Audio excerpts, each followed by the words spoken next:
Hello everyone, welcome to my YouTube channel Paarislearning.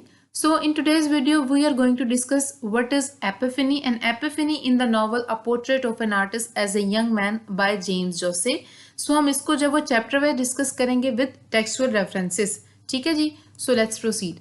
सबसे पहले discuss कर लेते हैं कि एपिफेनी है क्या. It is derived from the Greek word epiphania, which means appearance and manifestation. Originally, it is a biblical term that refers to the festival commemorating the manifestation of God in the Jesus Christ. Actually में एपिफेनिया जो है एक Greek word है जिसका मतलब है जाहिर होना, अपेयर होना, डिस्प्ले हो जाना. ठीक है, सामने आ जाना. ठीक है, या जाहिर हो जाना दूसरों पर. ओरिजिनली ये जो है एक बिब्लिकल टर्म है जो कि मनाई जाती है एज अ फीस्ट. ये जो टर्म है एपिफेनिया वो एक्चुअली में एक फेस्टिवल का नाम है जो कि मनाया जाता है इस खुशी के अंदर, इस रीजन के ऊपर कि जो है वो गॉड जो है वो अपीयर हुए थे जीसस क्राइस्ट के अंदर. और ये चीज़ को भी जाहिर करता है कि अब जो है वो दुनिया के अंदर जो क्रिश्चियन जो है वो राइज करेंगे, उनका राज होगा. और इसके साथ साथ ये भी कुछ बिलीवर्स ये भी कंसीडर करते हैं कि जिस तरह से जीसस क्राइस्ट ने अपनी डेस्टिनी को, अपने सफ़र को पूरा किया है, उसी तरह से वो भी अपनी जो डेस्टिनी को वो पूरा करेंगे. ठीक है. In literature, it means the moment of sudden realization or the self-realization of a character. अगर हम लिटरेचर में बात करें तो लिटरेचर में इसका मतलब है कि सडन रियलाइज हो जाना, किसी चीज़ का पता लग जाना, अचानक से पता लग जाना, या फिर self realisation of a character. ठीक है. Epiphany moments occur frequently in literature. A writer uses them to show the growth of a character or provide justification for a major plot shift. अब एपिफेनी जो है ना वो actually में moments जो है ना उसके अक्सर लिटरेचर के अंदर जो है वो अक्कर होते हैं, और राइटर जो है ना इस टेक्निक को यूज़ करता है बताने के लिए ऑडियंस को किस तरह से जो करेक्टर है वो ग्रो किस तरह से कर रहा है, और अगर प्लॉट के अंदर शिफ्ट आया है, अगर स्टोरी के अंदर शिफ्ट आया तो उसकी जस्टिफिकेशन देता है कि किस तरह से सेल्फ रियलाइजेशन हुई है, किस तरह से जो है ना वो सडन रियलाइजेशन की करेक्टर की हुई है, तो करेक्टर जो है वो चेंज हुआ है. ठीक है. The novel portrait of an artist as a young man has been written by James Joyce. और जो जेम्स जॉसे है वो हमारे पास एक आयरिश नॉवलिस्ट है. और अगर आप मॉडर्न राइटर्स की बात करें तो जेम्स जॉसे जो है ना वो कंसीडर होता है एक इंपॉर्टेंट फिगर कंसीडर होता है. ठीक है, मॉडर्न राइटर्स के अंदर. और उसका जो मास्टर पीस है portrait of an artist as a young man, ये 1916 के अंदर लिखा गया है. और ये ऑटोबायोग्राफी है जिसके अंदर उसने हाईलाइट किया कन्फ्यूजन को बिटवीन रिलीजन और इंटेलेक्चुअल फ्रीडम, कि किस तरह से रिलीजन जो है ना वो आपको रिस्ट्रिक्ट कर रहा है आपकी इंटेलेक्चुअल फ्रीडम के आगे. ठीक है. James Jose has use the technique of epiphany in his novel. ठीक है. अच्छा जी, चैप्टर 1 की तरफ आते हैं. In the first chapter of the novel we can find the epiphany when Stephen was sitting on the dining table with their elders for the very first time. He was observing and listening to their conversations on religion and politics. अब first chapter के अंदर हम देखते हैं कि Stephen को पहली दफ़ा मौका मिला डाइनिंग टेबल पर अपने बड़ों के साथ बैठने का. ठीक है. और वो उनकी जो है ना वो कॉन्वर्सेशंस को, उनकी जो है वो डिबेट्स को देख रहा है, उनको ऑब्जर्व कर रहा है. ठीक है, रिलीजन के ऊपर एंड पॉलिटिक्स के ऊपर. His father, Mr. Simon Dedalus, Mr. Casey and Mrs. Dante were in debate over the death of the Irish leader Parnell. अब जो है हमारे पास उसके जो फादर हैं, अंकल हैं, और मिसिस डेंटे जो है वो और एक डिबेट में हैं over the death of Irish leader Parnell. अब उसके जो फादर और अंकल जो है वो पार्नल को सपोर्ट कर रहे हैं because of his loyalty towards the country. वो कह रहे हैं कि वो लॉयल है कंट्री से, इस वजह से उसको सपोर्ट कर रहे हैं. डिस्पाइट उसने कुछ भी अडल्ट्री एक्ट किया वो उसका अपना फेल है. ठीक है. सो वो जो है वो चर्च के अगेंस्ट हैं और वो सपोर्ट कर रहे हैं पार्नल को. ठीक है. ऑन द अदर हैंड अगर हम देखें मिसिस डेंटे को, so Mrs. Dante was against the Parnell because the church has criticized and condemned his adultery act. She believes that whatever the church and priest is saying was right and fair, and we are not allowed to question the church for their decision. अब on the other hand हम एक different view देख रहे हैं जिसमें Mrs dainty ये कह रही हैं कि पार्नल ने, अगर पार्नल वो गलत है क्योंकि उसको चर्च उसके अडल्ट्री एक्ट को क्रिटिसाइज कर रहा है, जो हमारे पास जो प्रीस्ट है उसको गलत कह रहे हैं. सो अगर प्रीस्ट और चर्च उसको गलत कह रहे हैं तो वो ठीक है. फिर अगर उसने और हमें जो है वो अलाउ नहीं है, हमें जो है ना चर्च को क्वेश्चन नहीं करना चाहिए उनके डिसीजन के लिए. ठीक है. अब जी हम मिस्टर जो साइमन डेडेलस हैं, हम उनकी जो है वो बात, उनकी जो है हम कॉन्वर्सेशन देखते हैं, उनके व्यूज़ देखते हैं कि वो जो है वो प्रीस्ट के बारे में क्या कह रहे हैं. Son of bitches, cried Mr. Daedalus when he was down. They turned on him to betray him and rend him. ठीक है. सो हम देख रहे हैं वो किस तरह से जो है ना वो प्रीस्ट को कह रहे हैं low lived dogs and they took it by Christ they took it. ठीक है. सो वो सपोर्ट कर रहे हैं पार्नल को और वो अगेंस्ट हैं प्रीस्ट के, ठीक है, चर्च के डिसीजन के अगेंस्ट है। ऑन द अदर हैंड अगर हम देखें हमारे पास डेंटे का, they behave rightly, cried Dante, Mrs Dante, they obeyed their bishops and their priest, honor to them। अब जो है वो सपोर्ट कर रही है चर्च के डिसीजन को, ठीक है, उन्होंने जो भी किया वो उन्होंने राइट किया और आपको चाहिए कि आप उनको ऑनर करें। सो इस हमने जैसे कि हमने इनकी डिबेट देखी रिलीजन के साथ और पॉलिटिक्स के साथ, तो हम देखते हैं so it was an epiphany because he has found and realized another part and a view of the world। अब देखें पहले से जो है हमारे पास देखा जाए तो जो स्टीफन है वो देख रहा था वर्ल्ड को सिर्फ जो उनके बड़े कह रहे थे। अब उसने for the very first time उसने देखा है डिबेट, एक तरफ रिलीजन है एक तरफ पॉलिटिक्स है। सो रिलीजन का उसने एक दूसरा पार्ट भी देखा है कि अगर एल्डर जो है ना उसको क्रिटिसाइज करें देयर इज समथिंग, ठीक है, वो उसको अब रिलीजन जो है वो भी क्रिटिसाइज किया गया, प्रीस्ट को क्रिटिसाइज किया गया है। पहले तो वो जो उनको बड़े कह रहे थे वो देख रहा था, लेकिन अब उसने एक और पार्ट देखा जिसमें बड़े ही रिलीजन पर क्रिटिसाइज कर रहे हैं और पॉलिटिक्स के अंदर जो है ना उनमें डिबेट चल रही है। So, because before this he was seeing the world through the eyes of his elders, but this conflict between his elders over religion and politics made him confused। अब वो इस बात पे कंफ्यूज हो गए क्योंकि पहले तो वो जैसे बड़े कह रहे थे देख रहा था, अब बड़े ही जो है वो उनमें डिबेट आ रही है रिलीजन के साथ और पॉलिटिक्स के साथ, तो अब वो इस चीज में कंफ्यूज हो गया। सो दिस कंफ्यूजन जो है वही एपिफेनी है, in the sense that he has found the difference between reality and expectations. अब इस सेंस के अंदर ये एपिफेनी इस सेंस के अंदर भी हो सकती है क्योंकि अब जो है उसने रियलाइज किया कि देयर इज समथिंग अदर, एक अदर वर्ल्ड भी एग्जिस्ट कर रहा है, ठीक है, और ये भी है कि वो रियलिटी और एक्सपेक्टेशन के अंदर डिफरेंस भी जो है ना वो समझ रहा है, ठीक है। So we can find another epiphany in the first chapter of the novel in the form of development of Stephen Dedalus when Stephen's glasses accidentally broke when the older boy pushes him down। अच्छा, अब हम एक और epiphany find कर सकते हैं जिसमें हम देखेंगे कि स्टीफन की डेवलपमेंट होती है, ठीक है। जब हमारे पास स्टीफन के जो ग्लासेस जो वो टूट जाते हैं, जब जो है एक जो है बड़ा लड़का जो होता है, जो बड़े बॉयज होते हैं उसके ग्लासेस को गिराते हैं और उसके जो ग्लासेस टूट जाते हैं। सो वो जो है वो आर्नल्ड के साथ जो है हमारे पास उसको वो फादर आर्नल्ड को कह देता है कि मेरे जो है ना मैं तब तक होमवर्क नहीं कर सकूंगा जब तक मेरे ग्लासेस ठीक नहीं होंगे क्योंकि मुझे नजर नहीं आता, ठीक है, ये उसका एक्सक्यूज मान भी लिया जाता है। लेकिन इसके बाद जो हमारे पास हेड जो होते हैं फादर डॉलन जो है वो जब आते हैं क्लास के अंदर वो ऑब्जर्व करते हैं कि स्टीफन जो है वो काम नहीं कर रहा, ठीक है, सो वो क्या करते हैं स्टीफन को भी मारते हैं और साथ में जो है वो दूसरों को भी बाकी जो बॉयज होते हैं जो काम नहीं कर रहे होते उनको भी मारते हैं।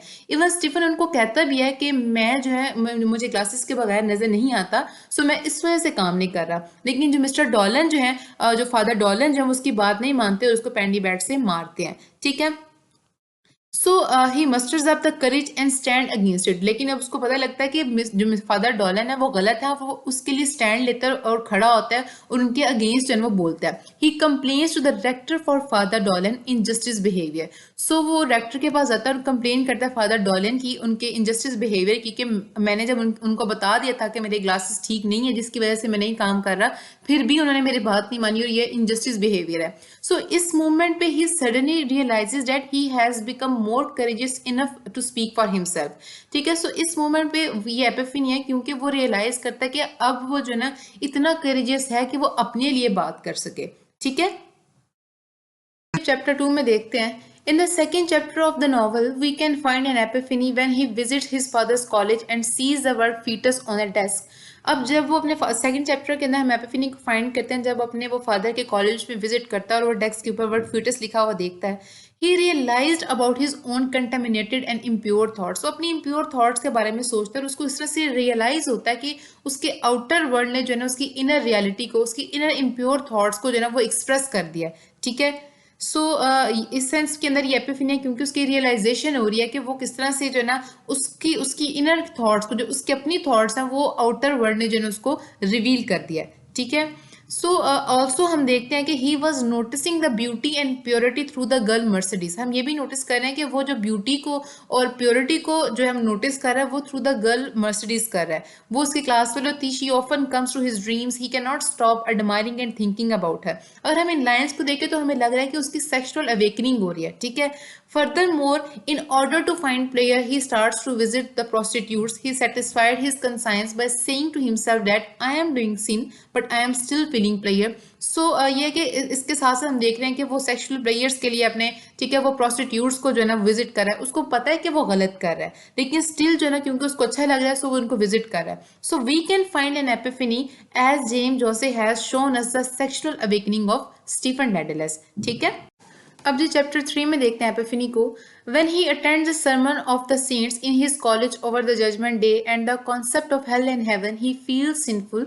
He was ashamed of what he did. His heart is filled with fear and terror, and he was thinking about his death. सो यहाँ पर हम देखते हैं कि क्योंकि वो प्रोस्टिट्यूट्स को विजिट कर, उसको पता है कि ये सिंफुल एक्ट है। सो अब उसके कॉलेज के अंदर जो है एक सर्मन होता है और वहाँ पर वो जजमेंट डे के बारे में सुनता है, कॉन्सेप्ट हेल का और हेवन का कॉन्सेप्ट जो है वो सुनता है, और वो अपने आप को बड़ा गिल्टी फील करता है, अपने आप को सिंफुल फील करता है, और वो उस चीज़ पर अशेम्ड होता है कि जो वो कर रहा होता है। ठीक है, उसका जो हार्ट है वो फिल हो जाता है विद फियर एंड टेरर, और वो सोच रहा होता है कि अपनी मौत के बारे में सोचता है, हेल्थ के कॉन्सेप्ट के बारे में सोचता है। ठीक है, सो यहाँ पर जो है ना उसने हमें दिखाया है another aspect of development of his character through the use of epiphany.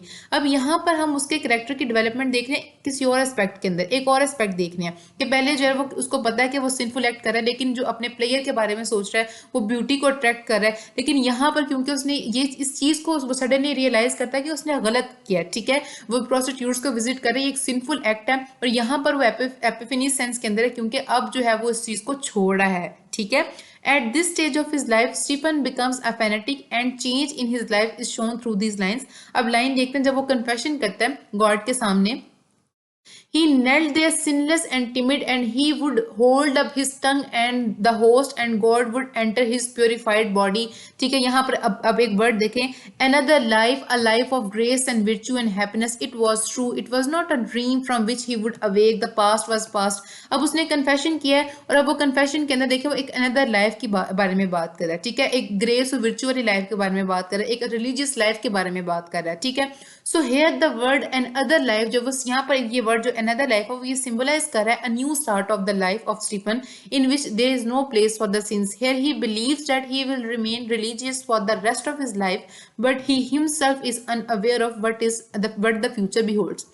अब यहाँ पर जो हम एपिफेनी को अगर फाइंड करें तो वो इस सेंस के अंदर है कि पहले जो है अब उसने जो अपना रियलाइज किया कि उसके जो उसने पहले जो एक्ट्स किए हैं वो शेमफुल है, अब वो जो अपनी लाइफ को चेंज करना चाह रहा है, वो रियलाइज कर रहा है कि जो गॉड जो है उसकी प्योरीफाइड बॉडी के अंदर एंटर हो गए हैं, और वो जो अब जो लाइफ गुजारना चाह रहा है वो बड़ी रिलीजियस लाइफ गुजारना चाह रहा है। ठीक है, और जो है वो उसकी लाइफ के अंदर जो है वो सिंस के लिए प्लेस नहीं है। सो ये चेंज जो है ना वो हमारे पास एपिफेनी, ये सडन रियलाइजेशन कि उसकी लाइफ सिंफुल है, उसने जो सिंफुल एक्ट किए हैं, ये यहाँ पर एपिफेनी है। ठीक है, अब चैप्टर 4 के अंदर आते हैं। In the fourth chapter of the novel, we can see that he was trying to ignore his senses। अब जो है चैप्टर 4 के अंदर क्योंकि हमने कहा कि वो फैनेटिक बन गया है और वो अपनी सेंसेस को completely इग्नोर कर रहा है। He was forcing himself towards the religion। He was trying to think that his empty heart has been filled by religious peace and denying the fact।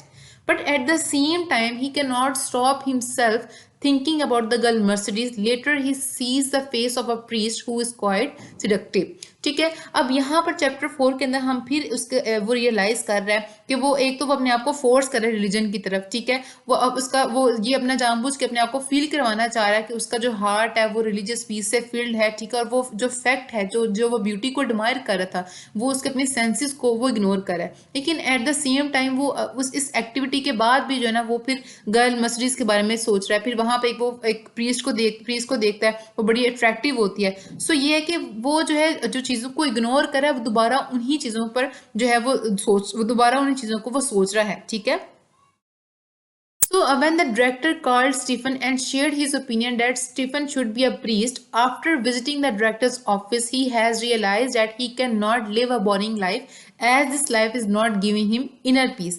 अब यहाँ पर वो रियलाइज करता है कि जो रिलीजियस लाइफ वो कह रहा था, जो रिलीजियस फीस की बात कर रहा था, उसको ये लाइफ वो बोरिंग है, और फिर रियलाइज करता है कि वो ऐसी लाइफ नहीं गुजार सकता, एज अ प्रीस्ट जो वो लाइफ नहीं गुजार सकता क्योंकि ये उसको इनर पीस नहीं दे रही। अब जो वो ब्यूटी की एडमायरेशन थी वो उसको इनर पीस दे रही थी, अब ये जो रिलीजियस इसको फॉलो कर रहा है, जो अपने आप को फोर्स कर रहा है, वो उसको इनर पीस नहीं दे रहा। Then he visits the beach where he saw a girl at the beach and explains her as a muse.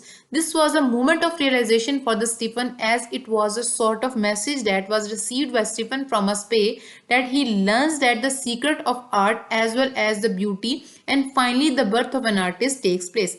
अब यहाँ पर जो है ना इस मोमेंट पे वो जैसे वो जब वो जाता है बीच को विजिट करता है और वो गर्ल को जो है ना एज अ म्यूज एक्सप्लेन करता है, तो यहाँ पर वो रियलाइज करता है कि जो है वो आर्ट का सीक्रेट सीखता है, ठीक है, ब्यूटी के बारे में सीखता है, और वो उसको रियलाइज होता है कि उसके अंदर जो है ना वो आर्टिस्ट ने जो एक बर्थ ले लिया है, ठीक है, आर्टिस्ट जो उसके अंदर पैदा हो चुका है और वो उस चीज़ को इग्नोर नहीं कर सकता, और ब्यूटी जो है ना वो किसी भी तरह से सिंफुल नहीं है, ठीक है। अब देखें उसकी, अगर हम उसकी एडमायरेशन को देखें, a girl stood before him in the midstream alone and still gazing out to see, she seemed like one whom magic had changed into the likeness of a strange and beautiful seabird, ठीक है। सो उसकी admiration को हम देख रहे हैं। सो ये जो मोमेंट ऑफ रियलाइजेशन है, ये एपिफनी है सेंस के अंदर, क्योंकि वो रियलाइज करता है कि ब्यूटी किसी भी तरह सिंफुल नहीं है और आर्टिस्ट ने जो है उसके अंदर जो है ना वो जन्म ले लिया, ठीक है। After this, he realized that he cannot waste his life as a priest. An artist cannot deny the effect of beauty and religion cannot be bound. जैसे हमने पहले कहा कि जो आर्टिस्ट है वो ब्यूटी के इफेक्ट को कभी भी डिनाई नहीं कर सकता और रिलीजन जो है ना उसको बाउंड नहीं कर सकता। अब जो उसकी जो सोल है वो सेटिस्फाइड है। जैसे चैप्टर 4 के अंदर हम देखे थे वो अपने आप को फोर्स कर रहा था, लेकिन अब देखिए वो कह रहा है कि उसकी जो यहाँ पर अब उसकी जो रियलाइजेशन हो गई है, जैसे चैप्टर 3 के अंदर वो कह रहा था कि अब जो अपनी लाइफ जो है ना वो रिलीजियस पीस, उसका जो दिल है वो रिलीजियस पीस से भर गया है और वो अपनी लाइफ के ना किसी किस्म का सिन नहीं होगा और अपने आप को फोर्स कर रहा था रिलीजियस एक्टिविटीज की तरफ। लेकिन यहाँ पर उसने रियलाइज कर लिया कि ब्यूटी, जो आर्टिस्ट जब उसके अंदर जन्म ले लिया उसने, तो अब जो वो ब्यूटी का जो फैक्ट है उसको कभी भी डिनाई नहीं कर सकता और रिलीजन जो है ना उस चीज को बाउंड नहीं कर सकता और वो अपनी लाइफ को एज अ प्रीस्ट जो है वेस्ट नहीं कर सकता। यहाँ पर जो है ना इस बात पर उसकी सोल जो है, जब वो ब्यूटी को एडमायर करे, उसकी सोल जो है वो सेटिस्फाइड है, ठीक है। Heavenly God cried Stephen souls in an outburst of profane joy, ठीक है। चैप्टर 5 में देखते हैं, in the 5th chapter of the novel we can find an epiphany when he leaves Ireland to pursue his career as an artist and wants to experience reality। यहाँ पर chapter 5 के अंदर Epiphany नजर आती है जब वो आयरलैंड को छोड़ देता है अपना करियर परसू करने के लिए एज एन आर्टिस्ट और रियलिटी को एक्सपीरियंस करना चाहता है। सो यहाँ पर वो अपने साथ जो है वो लिंक अपना फील करता है क्लासिकल डेडलेस के साथ। जैसे कि क्लासिकल डेडलेस में हम देखते हैं कि किस तरह से वो विंग्स बनाता है और जो उस लेबिरिंथ से निकलता है, इसी तरह से वो डेडलेस को प्रे करता है। He prays to Daedalus to give him the wings and help him to fly in the air so he can also fly over the labyrinth of life. अब यहाँ पर वो डेडलेस को प्रे करता है, उसको कहता है कि मेरी मदद करो, मुझे भी विंग्स दो, ताकि वो जो है जिंदगी की जो भूलभुलैया है उससे वो निकल सके, उससे वो फ्लाई कर सके, ठीक है। जैसे जब इस रेफरेंस को हम देखें तो हमें नजर आता है जैसे उनको मुहातिब कर रहा है ओल्ड फादर, ओल्ड आर्टिफिशियल, ठीक है। So million time for the reality of experience and to force in the sympathy of my soul, ठीक है। सो यहाँ पर हमें नजर आ रहा है कि वो किस तरह से उनको प्रे कर रहा है, stand me now and ever in good stead, ठीक है। So here is an epiphany that he has found his new ways of life and he was invoking his patron spirit to assist him. यहाँ पर जो ना एक तो उसने अपनी जिंदगी के लिए अपने लिए एक नए वेज तलाश किए, नए रास्ते जो मैं तलाश कर लिए हैं, और दूसरी बात है उसने अपने और क्लासिकल डेडलेस के अंदर जो उसका जो ओल्ड आर्टिफिशियल है, ठीक है, उसको अपना जो उसका स्पिरिट है उसको जो है ना वो कह रहा है कि आप मुझे असिस्ट करें, ठीक है। उसने अपने में और क्लासिकल डेडलेस के अंदर जो है वो लिंक भी फाइंड कर लिया, ठीक है। So, James Joyce has used the technique of epiphany in his novels to reveal all the sudden moments and experiences of his life। क्योंकि हमारे पास ये जो नॉवल है जेम्स जोसे जो है ये जो नॉवल है पोर्ट्रेट ऑफ एन आर्टिस्ट, ये एक ऑटोबायोग्राफी है। तो हम ये कह सकते हैं कि उसने ये जो सारे सडन मोमेंट्स जो है ना एक्सपीरियंस जो है वो अपनी लाइफ के हमें रिवील किए हैं, ठीक है। So this was all about, thank you so much.